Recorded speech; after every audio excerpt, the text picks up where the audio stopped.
Arab Tov Chavrim, I'm Stephen Ben-Nun. You're watching Israeli News Live, and got a very interesting couple of things here going on I wanted to share with you. This here happens to be Syria's military Twitter account. Quite a few people that I actually know do follow here.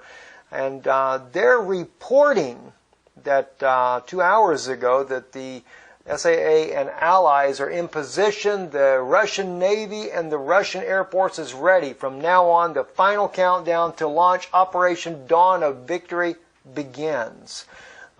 It's kind of interesting. I'd actually thought that this had already began at one point when they themselves had actually stated just yesterday that they had already started some kind of operation, but undoubtedly it wasn't the dawn of victory. I think what it was the ground operation that they were advancing inside of Aleppo. But now they're stating here on their own Twitter page here that that actually the Russian Navy and the Russian Air Force is ready, and from now on the final countdown to launch the dawn of victory has begun. So very serious issue there. We need to kind of keep an eye on that. I also saw here on a video here that was posted also on Twitter that they had Sukhois flying overhead there in Syria there. I don't know if that's a tanker they're following or whatever, but there were 2 Sukhois seen over there. I think that was around Aleppo, which is just to the west of Aleppo. Further news there as well. This was actually posted on Twitter by Murad Gazdiev, a guy I follow on Twitter. He's an RT reporter actually in Aleppo. And I thought it was kind of interesting when he posted this on Twitter. He said, Brexit, Donald Trump becoming president, and now this. He said, I've seen it all. Well, it's kind of interesting because the Daily Sabah, Diplomacy, the English language here, says Turkey warns citizens traveling to the U.S. amid anti-Trump protests. Turkey's foreign ministry has issued a travel warning concerning the United States of America because of all the protests. And they're going on everywhere. And you know, earlier when I did a broadcast earlier today, or either last night, I want to forget exactly when, but I had used in the title, FEMA camps now ready to open. I know that's a little bit facetious in saying that. I'm not saying that they're actually going to open. What my point is when I say something like that, I'm trying to get American people to wake up at what they're doing. This is exactly what they want. This is what the Obama administration wants. They want you to do this. They want you to riot. You know, maybe not publicly. They're not going to come out and say, yes, we want you to riot. We want you to tear the country all apart. But you have to understand, there has been a push to disarm the nation because the United Nations has asked Obama before, what will you do to disarm the nation? And they have been looking for an excuse to be able to shut the nation down and to be able to disarm it. Well, you know, I know protesting is not what's going to shut the nation down. No, protesting is not going to open up FEMA camps either, you know. But when things begin to get violent, when people begin to destroy property, as they had in Portland, Oregon, now somebody has been shot. Now, how much more is that going to escalate? Not only that, but they have dragged Trump supporters out of their cars and beat them and everything else in America during these protests. I realize that there are people that are protesting in America that wanted Hillary for president, and they feel like that they've been done wrong because she won the popular vote, and there's more news coming out that she's even winning more of the popular vote as the numbers coming in. They said that they expect her to be up by 2 percentage points over Donald Trump. But this is the same thing that happened during the time with Bush. Bush lost the popular vote, but he got the delegates. And they actually predicted it would be the opposite. They figured that he would win by a landslide and she would get the delegates, and it'd be the other way around. It didn't happen that way. And I am in agreement with the mayor of Portland, Oregon.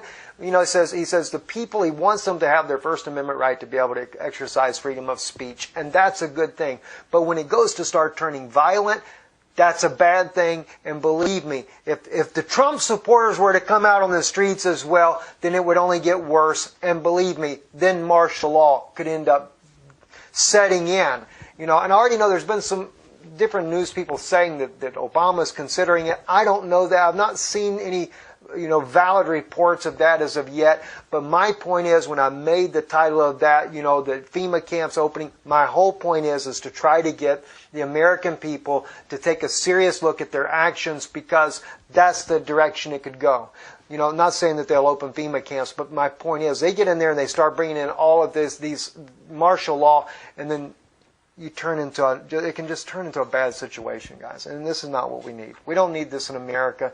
Donald Trump has become president. We need to calm down, sit back, and see if the man will actually keep his promise, keep his words there. That's what you want to see, and that's what I am watching for. I appreciate the fact that he became president, because when it comes to the issue going on here in Europe, when it comes to a war, NATO on Russia's borders, etc., that concerns me. That's the one thing that I appreciate about him being president, because he said he would not do a war.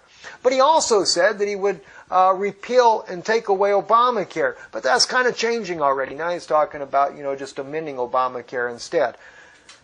Okay. Well, it's the way it is with every president, right? All right, let's take a look at something else here. Suicide attack kills at least 4 Americans at Bagram Airfield in Afghanistan.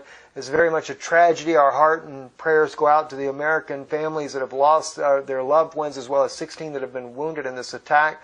But one thing that caught my attention, though, was a comment by Jens Stoltenberg. And I think that the comment by Jens Stoltenberg, who is the Deputy Secretary for NATO, was more so meant as a message to Donald Trump. Because as we know, Donald Trump has already been saying that he is thinking about pulling away from NATO. He's already talked about making the other NATO members pay their fair share. And these are things that are perfectly legitimate to do. But his backing off from NATO is also what has made Europe a little bit more concerned, because they were hoping that Hillary would get in, that would continue Obama's press of war against Russia. So there's a lot of concern about that. So when Jens Stoltenberg says here, my thoughts go to the loved ones of those killed at Bagram Airfield and the wounded. NATO stands with Afghanistan in the fight against terror. That's a message to Donald Trump. That's Jens Stoltenberg saying NATO stands with America. As he stated earlier, Jens Stoltenberg said to Donald Trump about this, he said, NATO was there during your 9/11. This is our 9/11, and they're blaming everything on Russia once again. And it's not Russia's fault. Russia is not the aggressor here. And I got a video I want to share with you guys before too long. My wife showed it to me the other day. It's very interesting. During the time that they're going through the Ukraine crisis and the protests and everything else, who's over there? John McCain, egging them all on to do the riots and to do the protests. And he says, we are with you. And y'all say it was Russia's fault. No, it wasn't. It's just what they want you to believe. And this is Jens again. He's trying to let Donald Trump know, we had your back, buddy, and we're with you right now, buddy. We're here for you now. Come on over here and be with us while we go over there and tackle Russia. It's a suicide mission. Oh, gosh. Let's continue on right here. This is another issue right here. Sputnik News carries this out here. Boris Johnson, the foreign minister for Great Britain, he is not going to be a part of an emergency meeting by the foreign ministers of Europe on Sunday, tomorrow. They're actually doing an emergency meeting. All of them are panicking over Donald Trump. All right? And he said he's not going to go. I actually thought, for the first time, I think Boris Johnson actually said something intelligent here. He says, I'm not going. He says, and he actually says in the article here, he says, you got to look at the bright side of the thing. He says, Donald Trump becoming president is going to open up some nice new fields for commerce for us here. So, I'm thinking, well, Boris Johnson, you actually said something that was pretty good this time around. So no, he's not going to that, but it is concerning to know, though, that the foreign ministers, the European Union foreign ministers, are meeting to consider the repercussions of Donald Trump's U.S. presidential elections victory and representative of the UK, and of course, and how that is going to affect all these tens of thousands of troops, and now 300,000 of those being brought up to the Russian borders. It's almost like they're going up there to threaten Russia, and if they back down now, Russia will consider that a sign of weakness, and they think that Russia will attack them. I don't believe Russia will attack. Even if they back down. That's the whole point that Putin's been trying to say. Look at what you're doing. Who knows? one other issue here I want to get with you guys on. This one here, I think did create a little bit of confusion, but I wanted to clarify this a little bit better. I actually need to make a correction here. For some reason in my mind, I was thinking the Electoral College votes actually the first Monday after the election itself, the election results. And that's where I got that mixed up in my mind. No, it's December the 19th. And what I was speaking about, to make this a little bit clearer on this issue here, is that I didn't have the article in front of me to be able to share it with you. RT is reporting Clinton supporters petitioned to force Electoral College to vote for her on December the 19th. Okay, according to the article here, it says, following Donald Trump's win, Hillary Clinton supporters are not giving in. They have launched an online petition calling upon the Electoral College to vote for Clinton instead of Trump. Now, by the way, when you do an online petition like that, you only have to have 250,000 votes to be able to get your case heard. All right? I say only. That's a lot of votes, period. But anyway, they have already obtained 500,000 signatures to be able to do that. Now, I'm not saying, though, that it's going to flip.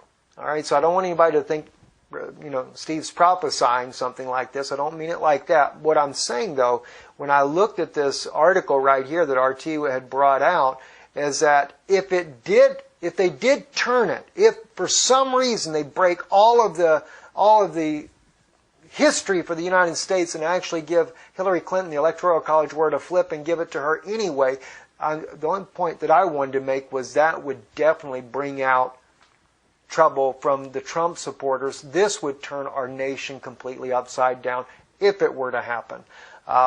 In all of the history of the United States, they've never done this as of yet. We've seen that already. We've seen it in the case of George Bush. He did not win the popular vote. We saw that it looked like Mitt Romney is being thrown under the bus with that of Obama. But nonetheless, again, they still did not, the Electoral College still went with, the way their states voted. And so different people have gotten in that do not win the popular vote, as is in the case here again, once again, with Donald Trump and Hillary Clinton. But there is pressure on by this to try to get this to turn around. But see, it's not normal with our system. So if they were, and I don't think that they are bound by law to cast it, but in fact it says here, Clinton supporters in their petition on the change.org are not losing hope, though they are calling on the electors to ignore their state's votes and cast their ballots for former Secretary of Clinton. That's what they're asking them to do. And they technically have the right to do that. There's no law that bounds them that says that they have to go by popular vote. But it's never happened. It's never happened.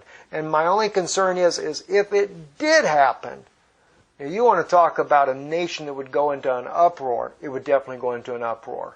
The supporters of Donald Trump, very much, you have the evangelical side, but you also have the Second Amendment right people, that are for being able to right to bear arms and stuff.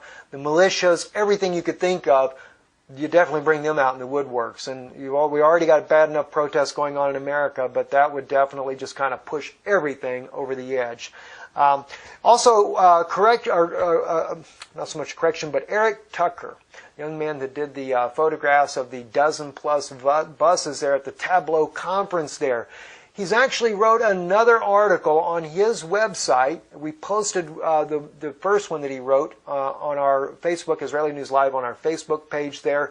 He's gotten a lot of pressure after he took photographs, and because at the time of the protests that were going on in Austin, he felt like they had bussed the people in. Now, we did our own investigation on this, and because there was, he said, she said, going back and forth. One said no, Tableau actually were the ones that had chartered the buses, and that this young man had only caused a big stir up on the internet. But I had a lot of respect for this young man, because when he started catching the flack, he came out. He didn't just let it go. He came out and he said, I apologize. It does look like maybe Tableau had actually, the conference, the electronics conference there that was in Austin, Texas, they did actually perhaps lease the buses.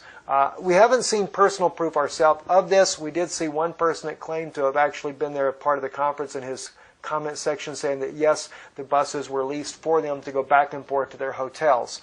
But we noted, though, in our own investigation of this, that we thought was kind of interesting, because as Eric also noted, the buses were parked only just within a few blocks away from where the Austin protests were going on. And of course, what we found out is that George Soros is a major stockholder in the Tableau Electronics, or the company that was putting this on. It's got the largest shareholder of this company here happens to be by George Soros. We thought that that was interesting, so we still felt like that Eric did still have a valid point in what he was saying, but we will stand with Eric in the correction that he wanted to make on that as well. So Tableau is the one that chartered the buses. Who knows what the real purpose was. I'm Stephen Ben-Nun. You're watching Israeli News Live. Shalom.